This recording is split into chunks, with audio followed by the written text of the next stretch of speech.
Your deepest insecurity isn't a flaw. It's an unrefined weapon. And right now, your enemies are already using it against you. Every time you flinch, every time you hesitate, every time shame makes you shrink, they read it. They catalog it. They file it under leverage. But what if I told you that the philosophy of ancient Athens, a method designed to make the most arrogant men in the most powerful city on earth crumble under the weight of their own contradictions, could be turned inward, turned against your own shame, until the entire logic of your failure collapses from the inside? What if your greatest weakness was never the problem? What if the problem was that nobody ever taught you how to refine it? Today, you're going to stop hiding, and you're going to start weaponizing. Welcome to Cerevity. Let's start at the source.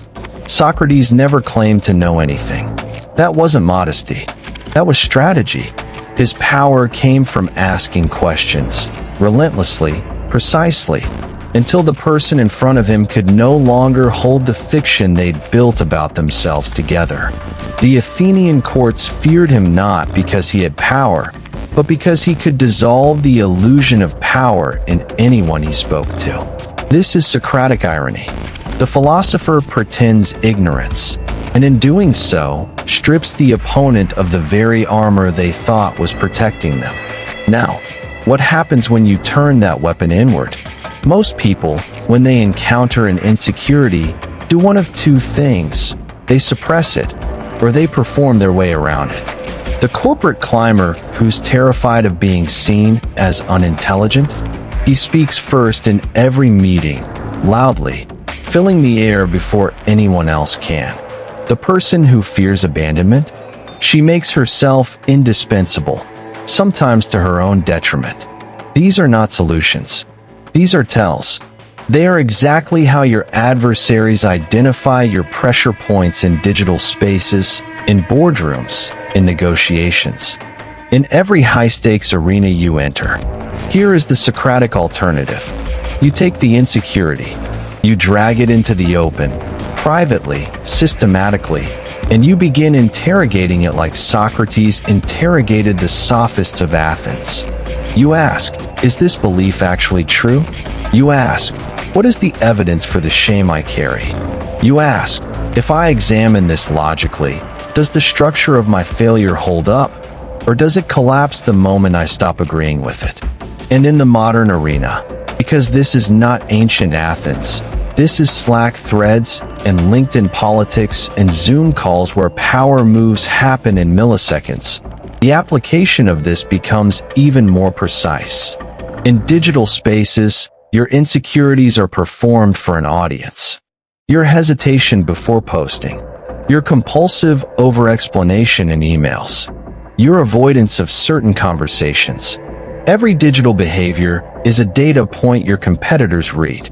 Socratic interrogation of your own shame isn't a therapy exercise. It is strategic intelligence gathering on yourself. Because if you don't know exactly where you break, someone else will find it first. In corporate politics, the calculus is identical.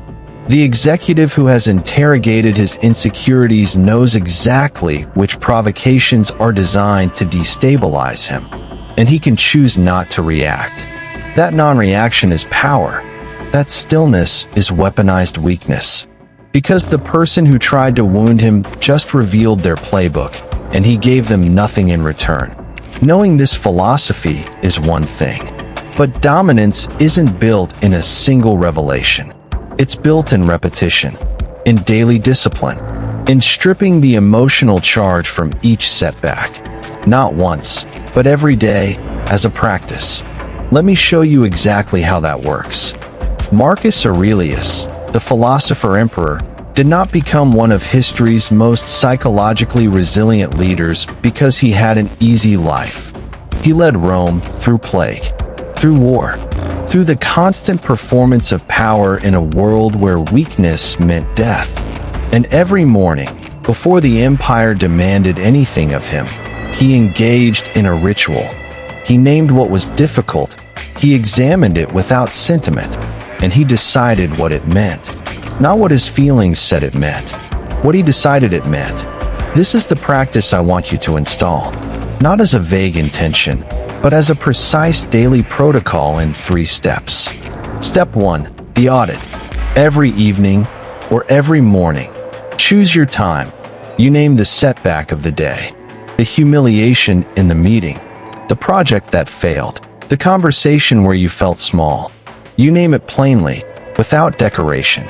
Not, my presentation was a disaster, but the client rejected my proposal. Strip the narrative. Name the event. Step 2. The interrogation. You apply Socratic questioning to the emotional charge you're carrying. Ask, what does this event actually prove about my capability? Ask, is the conclusion I'm drawing the only conclusion possible, or is it the most punishing one? Ask, if a mentor I respected had the same outcome, would I conclude they were a failure? You are not trying to feel better. You are trying to find the logical error in your self-condemnation. Because there always is one. Step 3. The extraction. What is the strategic intelligence inside this setback? Every failure contains data. The client who rejected the proposal revealed exactly what they value. The conversation where you felt small showed you a pressure point your adversary found. The project that failed surfaced a gap in your preparation. You extract the intelligence, you file it, and you release the emotional weight. Not because feelings don't matter, but because an archer doesn't carry the arrow that missed the target. You don't carry the weight of what already flew. This daily practice is how you maintain strategic focus in environments specifically designed to psychologically destabilize you. Because modern high-pressure environments, startup culture, corporate hierarchies, social media reputation games, are not neutral. They are built to emotionally dysregulate you so your competitors can think while you react. The daily stripping of emotional weight is not weakness management. It is cognitive competitive advantage. Day by day, audit by audit, interrogation by interrogation, something begins to solidify. The insecurities that once split you open begin to calcify into something else entirely. Something no one can break through. Let me show you what that becomes. There is a concept in metallurgy. When steel is heated and struck repeatedly, the crystalline structure of the metal changes at the molecular level. The process is called work hardening. The material becomes not just harder, but denser, more resistant to fracture. What looked like damage, the heat, the impact, the pressure, was actually refinement. This is what happens to insecurity when it is repeatedly interrogated and extracted from. The first time you Socratically interrogate your shame about being seen as unintelligent, you don't eliminate the fear, but you see its logical edges. The second time, you see it faster. The 10th time, the fear tries to arrive and you recognize it before it fully forms. The 100th time, and this is where most people never arrive, because they quit the practice.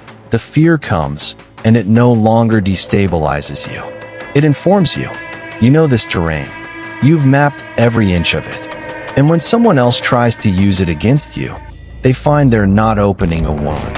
They're knocking on a wall.